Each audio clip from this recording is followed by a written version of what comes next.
10 years ago, my wife and I moved to Columbia, South Carolina because God told us to. We had about $1,500 in our bank account.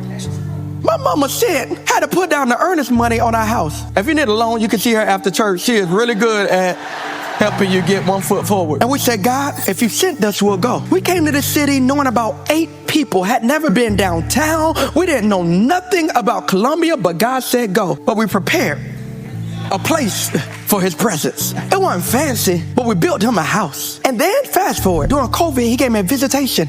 He says, Travis, go lay hands on this abandoned Best Buy every day. And for 6 months, I came and laid hands on this building when banks said no. For 6 months, I would break into this building and lay on my face before the Lord. It's roaches in this church that's more sanctified than some of us. I'm telling you, it was a roach revival. They was coming by me just falling out under the glory.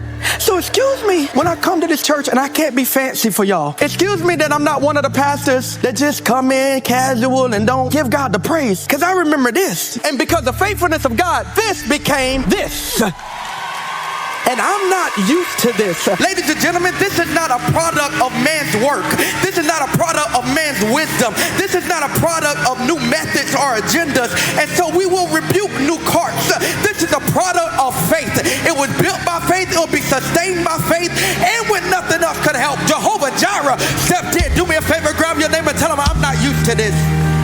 Forgive us for making this comment. This year alone, 1,900 salvations. If you're not clapping, I want to smash your hands with a hammer. 500 baptisms. God's done more in 1 year here than he did 20 years at some of the churches we came from. And yet we come in here and act like he's not worthy. Do me a favor, punch your neighbor, tell him I'm not used to this. I'm not used to this.